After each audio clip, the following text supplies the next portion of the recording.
Bom, essa é a aula de Fundamentos de Softwares Educativos, com o objetivo da gente chegar a entender os objetos de aprendizagem. O roteiro dessa aula, vamos apresentar o tema, falar um pouquinho sobre informática na educação, softwares educativos, gamificação e finalizar com jogos educacionais digitais. Apresentando o tema.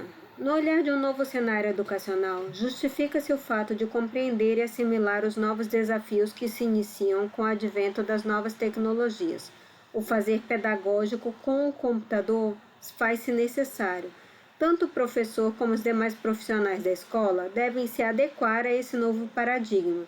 Devem buscar recursos necessários com capacitação para promover o seu melhor para os alunos. Os objetivos estão voltados para analisar a escola como um espaço de interação e comunicação, onde o aluno se apoia nas tecnologias e o professor se reitera dos processos que abordam tais tecnologias, como recursos para facilitar a aprendizagem, oportunizando todas as tecnologias disponíveis no ambiente escolar. Sabe-se que ainda há muito por fazer e investir para que o ambiente escolar, a sala de aula, torne-se um ambiente propício para a aprendizagem tecnológica. Vale destacar que um dos grandes desafios da sociedade é ter um sistema educacional que promova e viabilize formação de indivíduos preparados para essa realidade, em níveis de aprendizado compatíveis com a atual necessidade social. Então, o tema é justamente essa ideia de como aproveitar os recursos que nós temos hoje para a escola, seja criando novos recursos ou usando os recursos que a escola já tem. Iniciando assim, do início, vamos entender o contexto. O nosso produto, a nossa ideia é para servir a área de educação. Então, a gente precisa entender sobre o aprendizado, como normalmente as pessoas aprendem.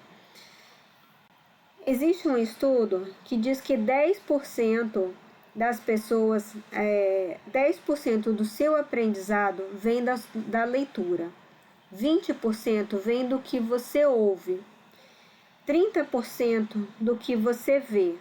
E se você vê e você ouvir, isso já vai 50%. Então, se você vê e ouvir alguma coisa, tipo quando você assiste um filme, você vê e ouve, você se recorda daquele filme, 50% do filme, 50% do que foi visto e ouvido ali, você vai reter como conhecimento. Se você lê a história daquele filme num livro, sem ter ouvido nada sobre ele, sem falar sobre ele, você vai reter 10% da informação do que você viu, do que você leu. Se não tiver gravura, se não tiver gráfico, se não tiver nada, tiver apenas o texto escrito. Você consegue reter 70% da informação quando você discute o que você aprendeu ou o que você sabe com a outra pessoa.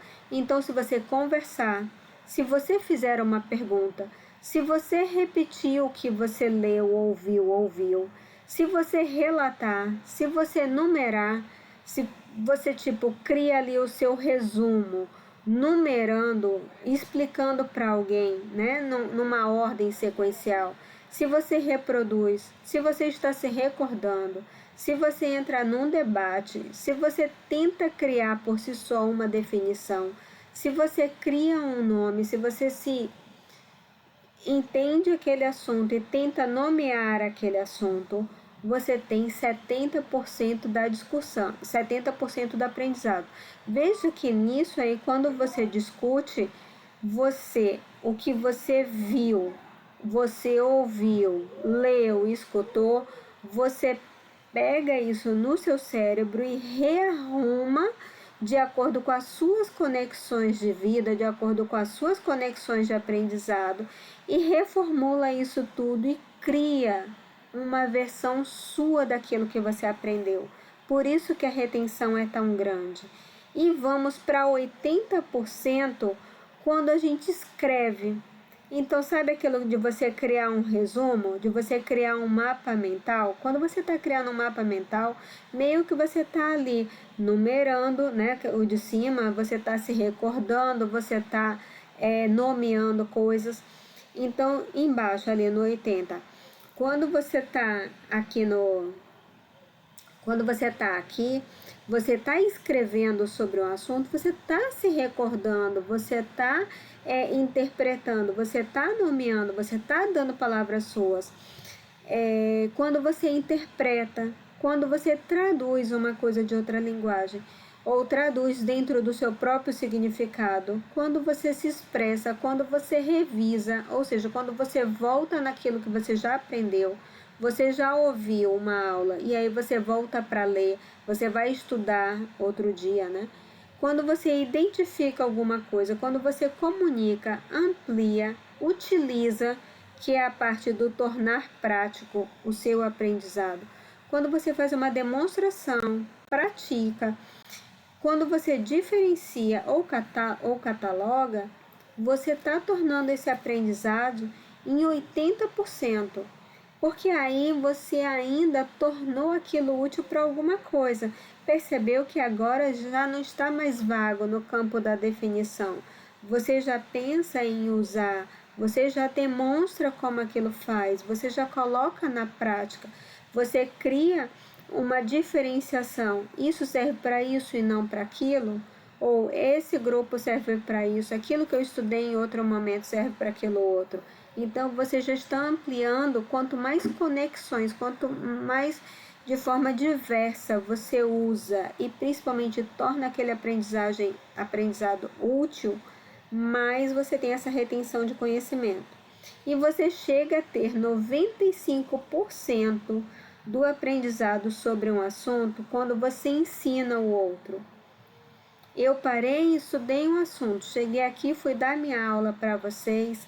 Aquele assunto, quando eu vou dormir, eu cheguei a ter 95% do aprendizado daquele assunto que era totalmente novo para mim. Eu sentei e aí vamos supor que eu li e aí eu vou escrever, né? Eu li aqui em cima para eu ver, ou eu assisti a uma videoaula sobre isso, né? Eu posso tanto ler como assistir alguma coisa. E aí eu fui e parti para cá, vamos supor. Eu chego aqui e faço essas coisas todas. Já cheguei a 95, mas aí no que eu vou trazer aquilo da minha mente para explicar para vocês, eu alcancei o 95%. Porque eu vou ter que explicar. Então, tudo isso aqui que estava muito no campo das ideias dentro de mim, eu vou ter que verbalizar e trazer para fora, explicando. Eu vou resumir, porque se eu levei um dia todo estudando para dar uma aula de 50 minutos, eu não vou entregar para vocês tudo aquilo que eu li. Vamos supor que eu leia 2, 3 fontes minhas fontes de pesquisa, sejam 2 a 3 leituras de autores diferentes. Quando eu chego aqui para falar para vocês, eu resumo tudo, porque tem que caber em 50 minutos. Eu preciso estruturar, eu preciso definir, eu preciso generalizar, elaborar e ilustrar, né? Eu preciso mostrar. Então, isso faz com que minha retenção chegue a 95%. E a área de informática da educação? Bom, essa área ela veio da área de engenharia de software, que é uma área muito preocupada com a parte do software, né? A gente falou antes de hardware e software, a parte de software da computação, a parte da qualidade, como tornar um software melhor, como alcançar o que o usuário quer, como deixar aquele software com mais qualidade. Então, dessa área de engenharia, que era como formalizar um método de fazer uma coisa dentro da computação, isso é engenharia, começou a se perceber que a computação provia para várias áreas. Uma dessas áreas era a educação. E já não estava mais cabendo dentro da engenharia de software todo esse estudo da educação, de como usar os nossos meios de tecnologia para auxiliar a área de educação. Então se criou uma grande área vindo da engenharia de software, que é conhecida como a área de informática na educação. É uma área de conhecimento, de pesquisa, desenvolvimento e formação de recursos humanos sobre o uso de tecnologias de informação e de comunicação como uma tecnologia educacional. Então, veja, nós podemos, dentro da informática da educação, pesquisar, criar e ajudar a formar os recursos humanos para essa área, para a área de educação. Então, educação e informática é diferente de informática na educação. Educação e informática, o computador é um objeto de estudo. Educação e informática, eu vou estar ensinando o aluno a usar as tecnologias. Eu vou estar, por exemplo, ensinando o pacote de Office para que o aluno consiga. Eu vou estar ensinando ele a consertar um computador. Eu vou ensinar ele a programar alguma coisa, a usar IA. Isso é educação em informática. Informática na educação é aprender com o apoio da computação. Quais os recursos eu posso ter para ensinar vocês? O início da história da informática da educação no Brasil foi mais ou menos na década de 70, com uma política pública voltada para os professores dessa área.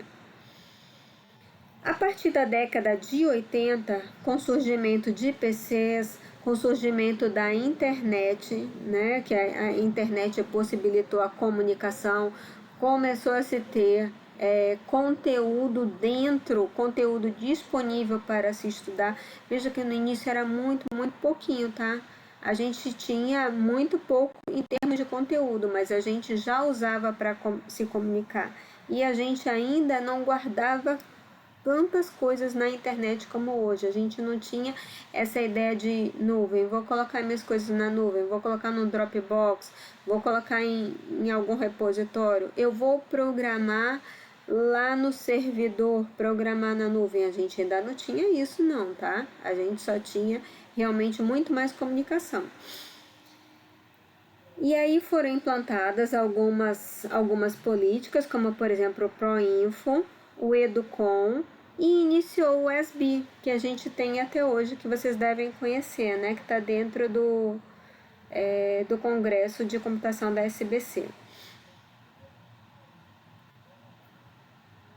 A informática na educação utiliza a tecnologia como computadores, tablets e software de forma geral para enriquecer o processo de ensino-aprendizagem, tornando esse processo mais dinâmico, personalizado através de ambientes virtuais, jogos virtuais, lousas digitais, criação de conteúdos interativos. Os ambientes virtuais são os AVAs, tá? E o objetivo dessa área é apoiar o professor, é facilitar o acesso à informação e incentivar a descoberta de conhecimento e engajamento dos alunos em diferentes disciplinas. Por que isso? Apoia o professor tem um recurso a mais. Se ele antes tinha caneta, livro e quadro, ele agora tem outros recursos, multimídia e tudo. E qual é o sentido de eu ter outros recursos? Por que eu não posso continuar usando o livro? Bom, porque existem algumas pesquisas que já deram, né, algum resultado, que esses novos recursos da informática aumentam o engajamento do aluno. Agora, já antecipando alguma coisa, veja que toda vez que a gente pega uma área e informatiza essa área ou disponibiliza recursos de informática nessa área, e você pega ela e só reproduz, você não tem ganho. Por exemplo, qual é a diferença de se criar um slide no PowerPoint para dar aula? E aí você tem que ter um notebook, você tem que ter um retroprojetor e você usa o slide ali. E o professor simplesmente de repente usar como chama? Usar uma cartolina e fazer o desenho na cartolina. Ou antigamente também a gente também tinha aqueles outros que você fazia naquele plastiquinho transparente, agora me fugiu o nome. E você também tinha um projetor que projetava ali. O professor dava aula do mesmo jeito que dá aula com PowerPoint. Então o que você mudou? Nada, né? Nesse sentido, você mudou pouca coisa. Mudou, porque antes a gente não levava a fichinha transparente para casa. Então, enquanto o professor estava lá, a gente estava lendo o caderno correndo para copiar aquilo ali. Porque senão eu perdia aquele conteúdo. Perdia a visualização daquele conteúdo quando eu chegava na minha casa. E agora vocês podem levar para casa. Então, só o uso de um PowerPoint ou outro qualquer não é o suficiente, mas veja que a gente amplia através de ambientes virtuais, de jogos, lousas digitais, criação de conteúdos interativos. Aí sim, você está dando uma dinâmica diferente para a aula. Você está envolvendo habilidades cognitivas e digitais que antes não eram levadas em conta. Então, o uso da informática também possibilita a criação de conteúdos mais ricos, interativos, adaptados a diferentes necessidades de alunos especiais.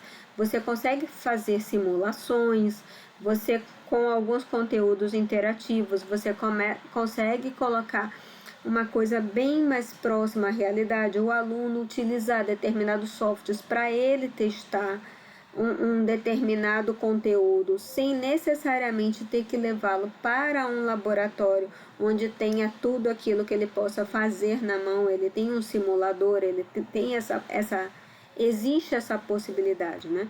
Então, os grandes desafios da área são certificar a qualidade a nível pedagógico dos materiais e técnicas produzidas, qualificar o professor e lidar com o custo da aquisição de materiais.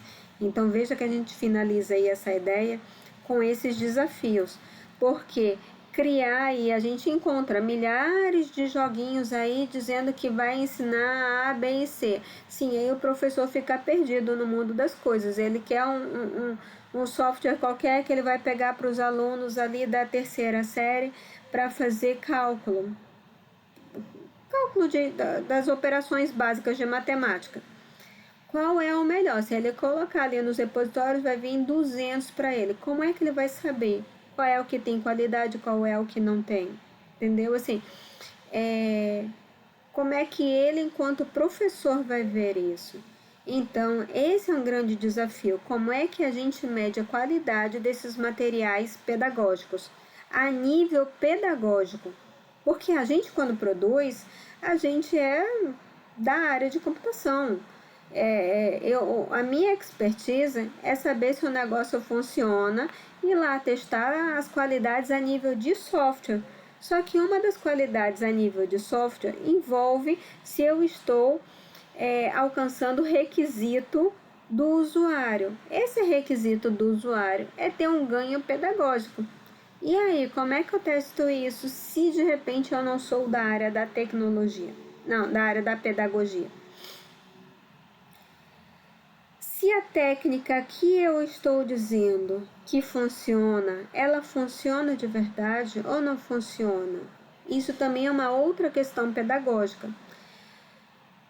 Eu tenho que pensar na qualificação do professor. Não adianta eu criar um objeto de aprendizagem, não adianta eu criar um software e dizer que ele é super legal, o professor ir lá baixar e ele não saber como lidar com aquela ferramenta, como é que instala, como é que usa, como é que eu vou pegar isso e aplicar para os meus alunos. Chegar lá na hora da aula, o professor estiver todo perdido, sem saber onde clica, onde vai, onde não sei o quê, e aí se leva muito mais tempo, de repente, tentando interagir para que aquilo funcione do jeito como ele gostaria que ensinar os alunos, do que propriamente dito o tempo que ele está explicando o assunto em si. E às vezes até o aluno. Veja que a gente viu aquela pirâmide de aprendizado. Aquela pirâmide de aprendizado está dizendo para a gente o seguinte: o aluno, para retenção de conteúdo, ele precisa daquilo tudo. Quando você introduz um software para o aluno estudar, com aquele software, estudar um assunto usando aquela ferramenta, existe um tempo de aprendizado da ferramenta. Lá, quando o aluno entra com pequenininho lá e que dá o lápis para ele leva um tempo até aprender a segurar o lápis. Aquilo ali é tempo de aprendizado que está tirando a concentração dele da letrinha A, E, I, O, U. Mas ele conseguiu chegar lá.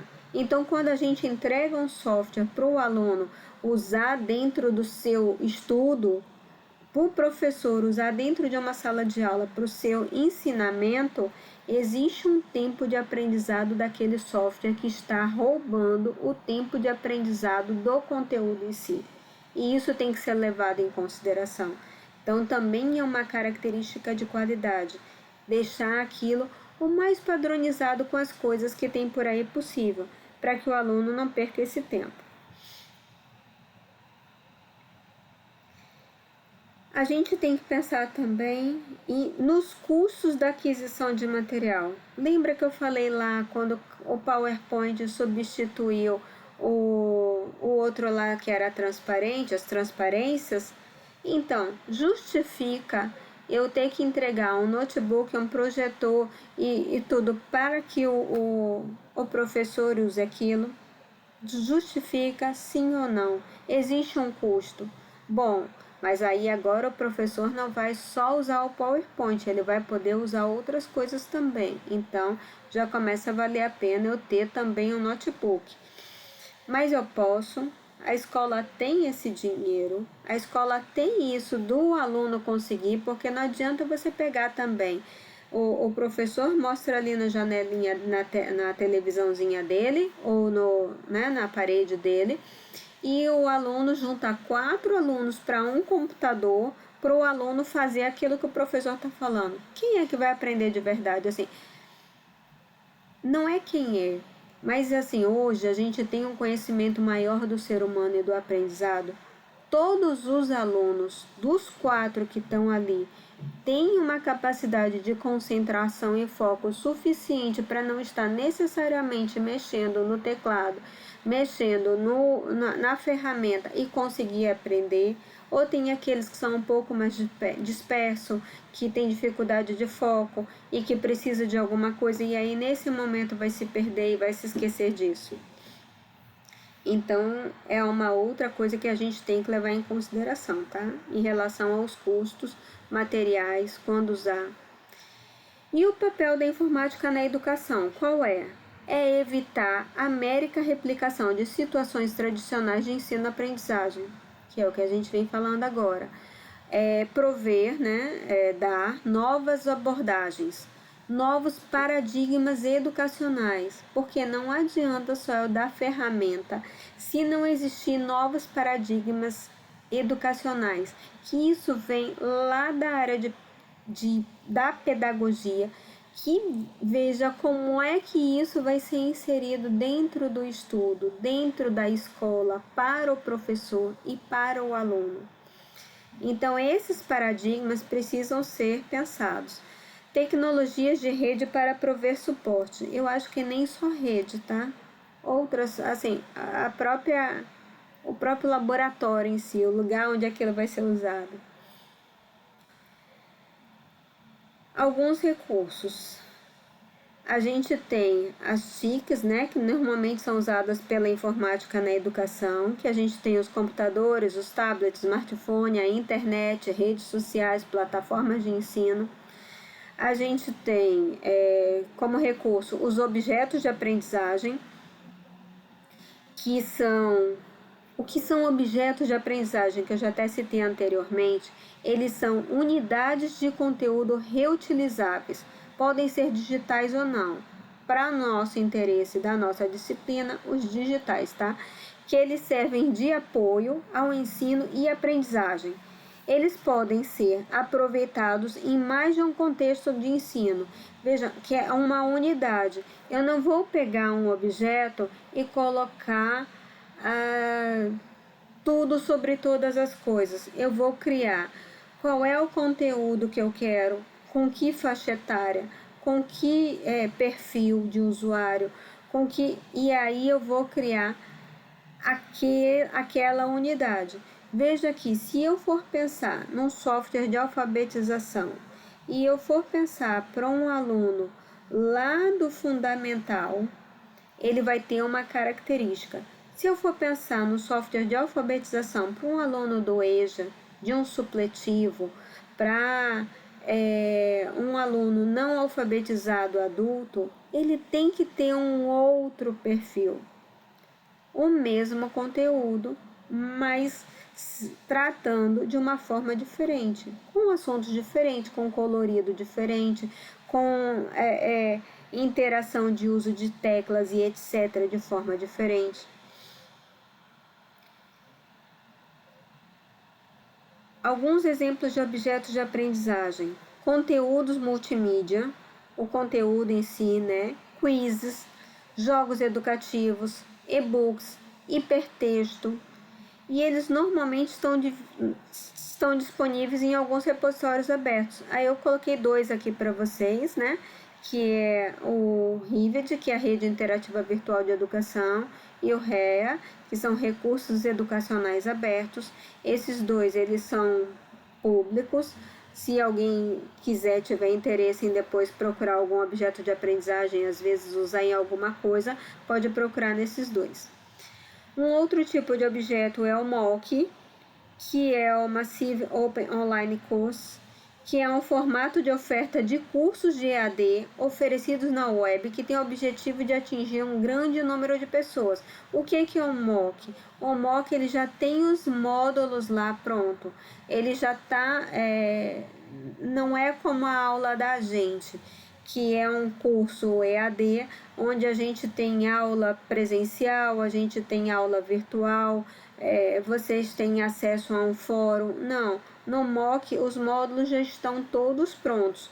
Se pode fazer módulos aleatórios sobre conteúdos e inclusive reutilizar esses módulos, porque eles são um objeto de aprendizagem, cada módulo desse, em mais de um curso. Eu só pego, copio e colo em outro curso e ele vai funcionar em outro curso. Bom, a gente estava falando sobre os objetos, né? Informática na educação, o software educativo. Um dos recursos que a gente tem dentro da área de objetos de informática na educação são os softwares educativos em si, né? Que são mais do que só os objetos de aprendizagem. O uso de uma máquina em si não traz inovação na aprendizagem. A inovação vem da personalização, dinamicidade e outras características desejadas com o uso da tecnologia no ensino. Elas só são alcançadas quando se utiliza a máquina dentro de um contexto educacional bem planejado. Nesse contexto, o professor deve ter uma estratégia que defina quais assuntos devem ou podem ter um ensino auxiliado com o uso de tecnologias digitais. Em seguida, o professor deve planejar como aplicar esse recurso para alcançar o objetivo. Ele deve saber usar essa ferramenta e, finalmente, aplicá-la com a turma. Então, os softwares educativos são algumas dessas ferramentas usadas nesse contexto. Uma coisa que eu acho bem interessante, isso aqui é como o professor deveria planejar o uso, né, de um software educativo. O professor planeja como aplicá-la para alcançar o seu objetivo, ele deve saber usar essa ferramenta e finalmente aplicá-la com a turma. Aí dentro da ideia de software educativo existem duas ramificações.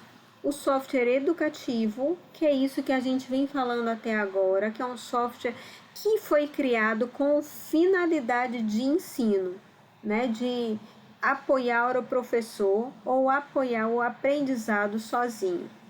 E a gente tem o software educacional, que ele tem um perfil que também é um software educativo, mas digamos que o software educacional agrega também o software educativo. Mas nem todo software educativo é o educacional, porque o educacional a gente vê ele mais para uso da escola, da instituição, do professor. É aquele lugar onde o professor passa nota, ele seria o nosso SIGA-A, o SIGA, o próprio PowerPoint que o professor está usando, o Word quando o professor está criando o assunto dele, está registrando alguma coisa de aula, quando ele está estudando, o navegador de internet, tudo isso, se ele vier para o fim de software educacional, para o fim de uso para apoiar o professor ou a escola, ele torna um software educacional. Eu uso um software lá para guardar as atas de reunião das escolas, para eu fazer a ata de qualquer coisa. Vai ser um software educacional também, e não é educativo, né? Continuando aí com os softwares educacionais, para a gente entender um pouquinho melhor, eu tenho software de escritório de uma forma geral, software de gestão escolar e de gestão estudantil, softwares para comunicação, mandar e-mail e etc., redes sociais e tudo que seja usado pela escola. E eu tenho os próprios AVAs também, tá? Ele é um software educativo, porque ele tem muitas tarefas ali dentro que elas são a nível escolar. Educacionais, aliás. E voltando para os softwares educativos, além dos que a gente já viu, nós podemos ter tutoriais, né, ele pode ser simplesmente um tutorial reproduzindo aqueles tutoriais que a gente já tinha no livro, mas a gente pode aproveitar e botar nesses tutoriais a parte de recursos de animação, de áudio e etc., para enriquecer, realmente aproveitando os recursos que nós temos um tutorial. Então, um tutorial que seja informatizado se aproveita disso. A gente tem exercício e prática, que ajudam na memorização de conteúdo, que são basicamente perguntas, né, de resposta se está correto ou errado. A gente tem simuladores, que a gente usa para simular uma situação real na máquina, que a gente normalmente usa para substituir laboratórios. Você pode ter uma aula inteira de química acontecendo dentro de um simulador, com todo o uso de componentes, etc. A gente pode ter uma aula de arquitetura de software dentro de um simulador, que aí você simula toda a parte dos circuitos elétricos ali e vê qual é o resultado que dá no final, sem necessariamente você estar com as placas na mão e fazendo. Você tem software de modelagem, você recebe instruções, o aluno recebe instruções e ele cria o próprio modelo de funcionamento que ele pretende e vê se esse modelo está funcionando. Então, antes de eu fazer na prática, eu posso, ou ao invés de fazer na prática, eu estou modelando. Qual é a diferença de simulador e modelagem? Modelagem, você está criando aquele modelo. No simulador, eu vou estar fazendo de conta que eu estou usando uma coisa que já existe. Jogos educativos. A ideia é que eu tenha um ensino, que eu tenha uma ferramenta para ensinar um determinado assunto, só que usando as características de jogos, desafio, pontuação, características que a gente vai ver melhor. Também tenho ferramentas de pesquisa e ferramentas de produção de conteúdo, produção de resultados.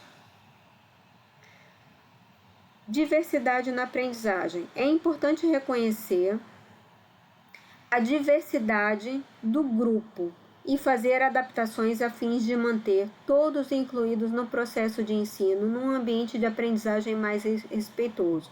A gente tem pessoas com deficiências físicas, com deficiências intelectuais, com diversidades culturais, com diversidades diversas, e a escola ela precisa ser inclusiva, ela precisa legalmente ela precisa ser inclusiva. Então a computação, a informática na educação é um recurso valioso para ajudar na diversidade de aprendizagem, porque eu posso ter ferramentas específicas que atendam um determinado grupo que não seria atendido naquela aula convencional. Então, é importante reconhecer a diversidade do grupo e fazer adaptações, a fim de manter todos incluídos no processo de ensino num ambiente de aprendizagem mais respeitoso. Os softwares educativos, quando desenhados pensando nesse contexto, possibilitam uma melhor inclusão por suas características de adaptação. Então, assim, eu posso inclusive não ter o mesmo software para todo mundo, mas eu ter um software para cada grupo, eu tenho um software especificamente para aquele grupo. Por exemplo, eu tenho uma pessoa com dificuldade de leitura, de visão, e aí eu tenho um software que, ao invés dele assistir aquela minha aula convencional que ele não vai conseguir, vai ter um outro que aquela aula vai ser atendida usando aquele assunto, vai ser atendido através daquele software. E aí o professor, a escola, o grupo que assiste essa parte da diversidade dentro da escola vai chegar e propor soluções para isso. Veja que não é o professor sozinho. O professor sozinho, na minha opinião, ele não tem condições de fazer todas essas adaptações, porque nem sempre um professor tem o alcance pedagógico de olhar e alcançar isso. Às vezes o conhecimento dele é muito dentro da área que ele está ensinando. Por mais que ele aprenda sobre uma visão geral do ensino, mas ele não consegue abarcar todos esses detalhes. Então, existe uma área que pensa nisso e que auxilia o professor nessas escolhas. Diversidade e aprendizagem no contexto educacional. Algumas coisas que a gente pode pensar, que eu já falei um pouquinho, sobre a diversidade cultural. Ele diz respeito a diferentes etnias, a diversidade cultural, social, e isso pode ser abordado de formas diferentes dentro do contexto do assunto. Estilos de aprendizagem inclui as diferentes maneiras pelas quais os alunos processam as informações, como, por exemplo, visual, auditivo e sinestésico. Vejam que isso é além ainda do que eu falei. Eu posso ter a minha aula convencional e, de repente, ela vai abarcar 70% dos meus alunos, mas eu tenho alguns alunos que eles se favorecem quando a coisa é mais visual. Então, uma aula convencional com o professor resolvendo exercícios, ele não vai conseguir alcançar, mas uma aula que tenha toda uma dinâmica visual daquele assunto que está sendo abordado antes de chegar na parte de resolver exercícios, vai ajudar esse aluno que é mais visual do que o aluno que é mais auditivo. O sinestésico é que ele tem necessidade de tocar. Então, eu posso prover esses diferentes recursos. Quer dizer que o professor tem que usar tudo? Não. Quer dizer que a gente tem que produzir tudo. E na necessidade do professor, com a assistência pedagógica que a escola deve dar, eles fazem uma escolha para que se use esse ou aquela ferramenta, que pode estar dentro do contexto da aula, mas pode ser ofertada de forma complementar. Quem sentir a necessidade tem esses outros caminhos, é um recurso. A gente também tem necessidades especiais que envolvem adaptações necessárias para atender a alunos com deficiência ou dificuldade de aprendizagem ou altas habilidades, que podem ser deficiências físicas, sensoriais, cognitivas ou emocionais. Um exemplo prático: uma professora que ensina matemática, ela pode usar aplicativos que oferecem exercícios interativos e jogos educacionais, adaptando-se ao nível de habilidade do aluno. Eu tenho softwares de leitura, por exemplo, para alunos com dislexia, que transformam o texto em áudio, permitindo que eles acompanhem as lições de maneira mais eficaz. Dislexia é um problema em que as pessoas têm dificuldade de leitura, porque elas enxergam letras trocadas, palavras trocadas. Essa estrutura de leitura que a gente tem em linhas, em letras, dependendo do grau de dislexia ou do tipo de dislexia, a pessoa não consegue ler, não consegue visualizar, não consegue acompanhar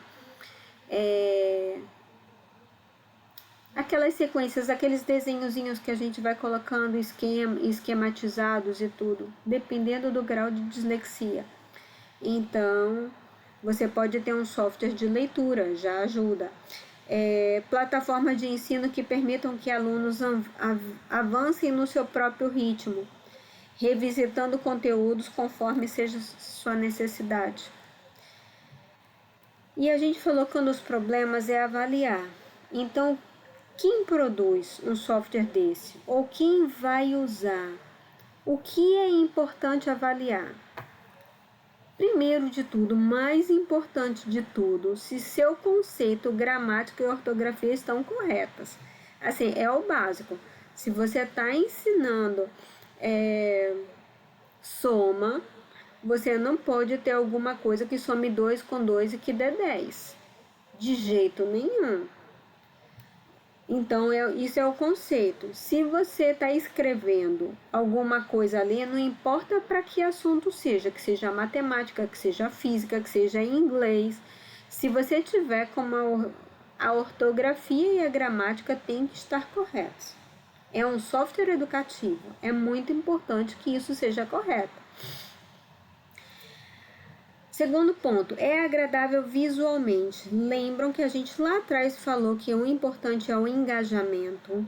Não dá para ter engajamento se não for agradável visualmente, se é poluído, se é difícil, se é feio, né? Existem manuais claros e eficientes de uso, de instalação e solução de problemas? Porque o professor, se ele não conseguir usar, tiver problema e não conseguir resolver, vai ser uma coisa que vai ficar encostado lá, foi pago e está lá.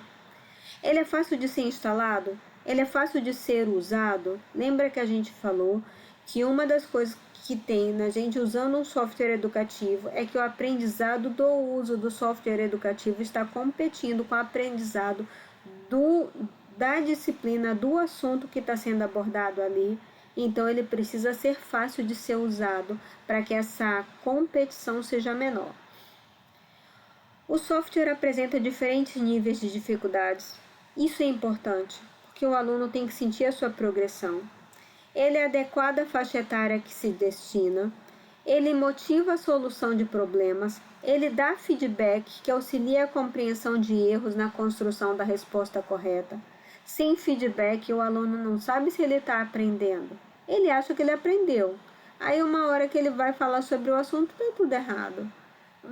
Como é que ele vai se testar para saber? Para isso que a gente usa a prova, né? Não é para o professor reprovar o aluno. É para o aluno saber se ele está aprendendo ou não.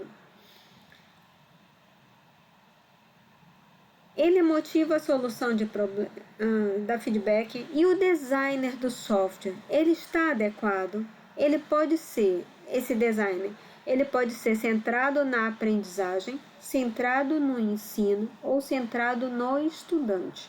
São 3 tipos mais ou menos de designer, dependendo do tipo de aplicação que a gente quer. Veja que a gente pode ter software educativo para ser usado numa sala de aula pelo professor, A gente tem software educativo para ser usado pelo autodidata, que está usando sozinho. A gente tem software educativo para ser usado lá dentro daquelas soluções de mock, que vai estar sendo usado sozinho, mas de alguma forma tem uma assistência, ele está dentro de um contexto para ser usado ali. Então, assim, tudo isso tem que ser pensado. Você pretende usar ele para aprendizagem, para o aluno só, para o ensino, para o professor ensinar alguma coisa, ou para o estudante. É uma resposta que ele vai ter ao final. E a gente começou a falar de jogos lá atrás e eu falei que o importante dos jogos é o assunto usando as técnicas de jogos. Uma das técnicas de jogo é a gamificação. A gamificação hoje, ela não é usada só nos jogos educativos. Faz parte até de um contexto educacional em si. A gente tem a ideia da gamificação. Por quê? A gamificação na educação é um método de ensino que usa elementos de jogos para ajudar na aprendizagem, incentivando o engajamento do estudante, seja pela motivação de ações, pela solução de problemas, fomentar mudança de comportamentos ou outras. Então, o que se busca com a gamificação? A gente tem jogos na história da humanidade desde muitos anos atrás, lá desde quase a época das cavernas já se tinha essa ideia de jogos, certo?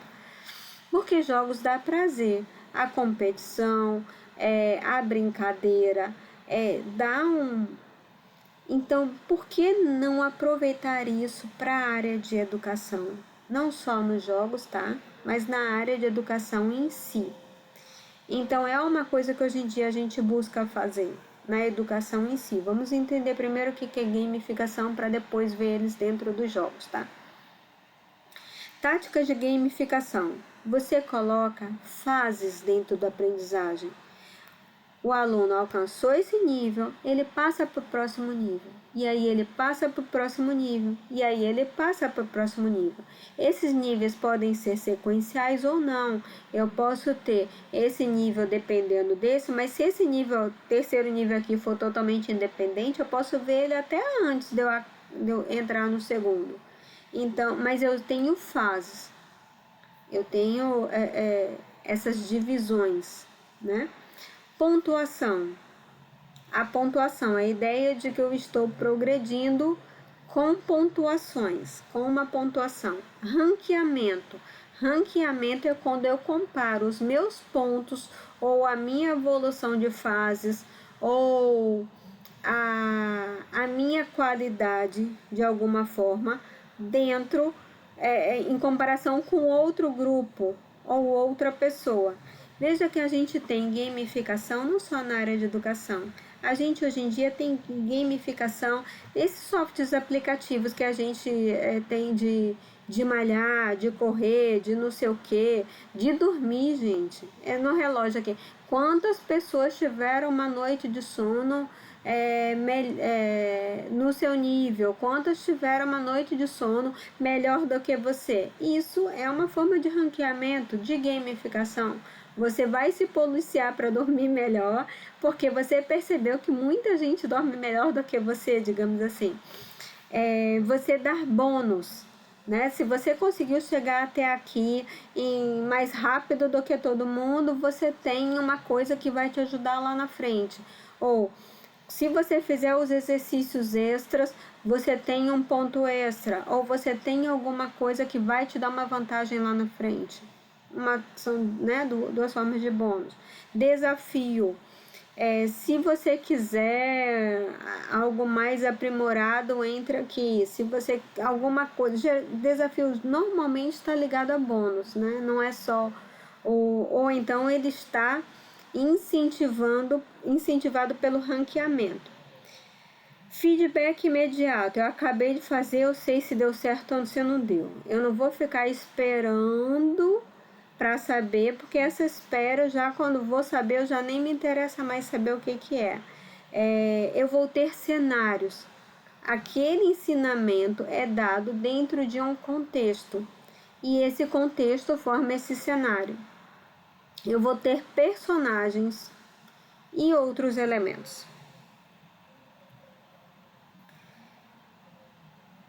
Normalmente quando eu penso numa gamificação, eu tenho um determinado objetivo, a minha estratégia cria um objetivo, eu preciso fazer isso. Para fazer isso, eu tenho determinadas regras, isso eu posso fazer, isso eu não posso, isso me beneficia e isso me traz malefícios. Eu tenho desafios, aonde eu quero chegar e no final eu tenho uma premiação. Basicamente, esses são os 4 pilares de gamificação na educação. As estratégias de gamificação na educação não precisam de jogos para serem aplicadas. A gamificação não se trata só de entretenimento, nem só de tecnologia. A gente tem gamificação sem tecnologia. E não necessariamente a gamificação visa deixar a aula divertida, mas ela visa trazer o engajamento do aluno pela competição, ou pela bonificação, ou pela curiosidade de conseguir resolver, chegar num desafio, né? São várias coisas intrínsecas do ser humano que são despertadas com a gamificação. Bom, em gamificação, há um componente invasor ao universo dos jogos que não são para puro entretenimento, o objetivo retórico. Então, compreende-se assim a dificuldade de fazer o jogador entrar no círculo mágico, quando o jogo tenta outras finalidades que não o entretenimento. Independentemente disso, os serious games, que são chamados os jogos educacionais, eles também são chamados de serious games, são jogos. Estão dentro de uma estrutura de jogo, ou que possuem objetivos distintos. No caso da gamificação, não podemos dizer o mesmo, porque a gamificação não necessariamente é um game, mas os jogos sérios, eles são jogos propriamente ditos, né? Então, a gamificação, como mencionado, ele recebe os elementos lúdicos em contexto não relacionados a jogos. É preciso fazer uma distinção, principalmente porque muitos educadores entendem que os jogos educativos são uma ferramenta de gamificação na educação, para ficar só no exemplo dessa modalidade de serious games. No entanto, o ponto de vista projetual, o projeto de gamificação recebe os elementos de um jogo para dentro de sua estrutura.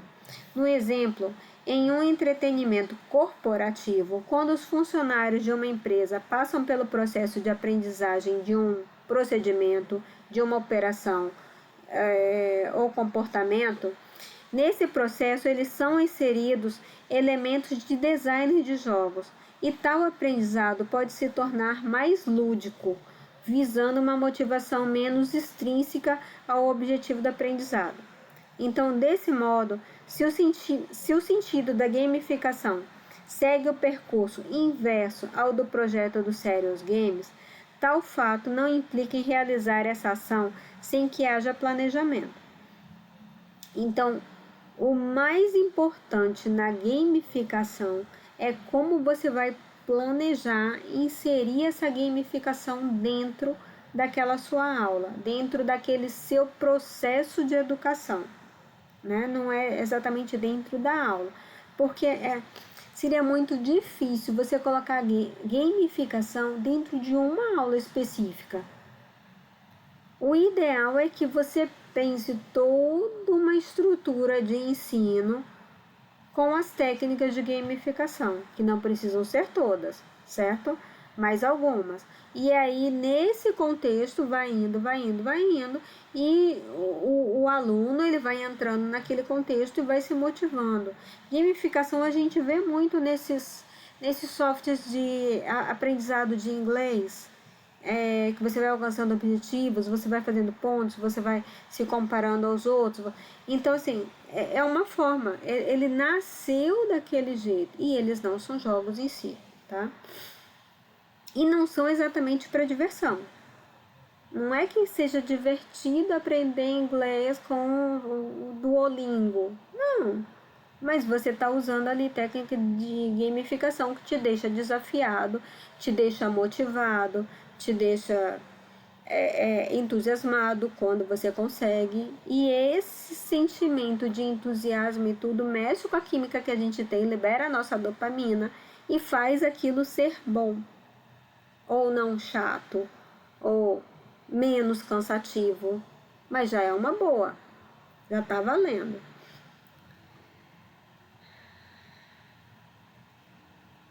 No modelo de Burke, que foi criado em 2015, esse movimento sentido, ele se localiza fundamentalmente na quarta fase, o desenvolvimento de um modelo de engajamento. Vejam que eu falei que o mais importante é fazer com que o aluno não desista, fazer com que o aluno queira participar, queira continuar.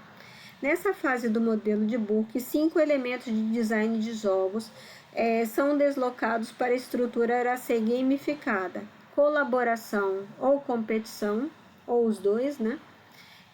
Resultados intrínsecos e extrínsecos, ou seja, os seus resultados são visíveis, palpáveis ou são subjetivos. Eu tenho partidas multijogador ou jogador individual, não necessariamente partida é o jogo em si, mas assim, eu tenho aquela rodada do que está acontecendo. Eu tenho partida por campanha, sem fim, gameplay, emergente, roteirizada. Eu tenho várias estratégias que o Burke colocou que pode ser usada como gamificação para a educação, mas que não são necessariamente aplicação de jogos. Finalmente, entrando aqui em jogos educativos, a gente vai ver só um pouquinho, porque a gente vai ver jogo educativo de uma forma mais completa. A ideia do jogo educativo é um pouco mais do que a gamificação. Aproveitando que eu estou num jogo educativo, aí sim eu já penso em divertimento. Eu já penso em alegria, em humor e prazer. Veja que a parte do humor, o prazer e a alegria, elas causam divertimento. E se você consegue alcançar isso de alguma forma, ele leva também para o lado do engajamento. É mais fácil você continuar numa coisa que você se sente bem. Com a valorização crescente dos jogos digitais de uma forma comum, 2 fenômenos passaram a chamar a atenção: a consolidação de uma indústria de jogos voltados para outras finalidades mais sérias que o entretenimento, denominados serious games, e, em época um pouco mais recente, o advento da gamificação. Então, o que a gente tem para hoje é isso. Agradeço quem assistiu, quem chegou até aqui.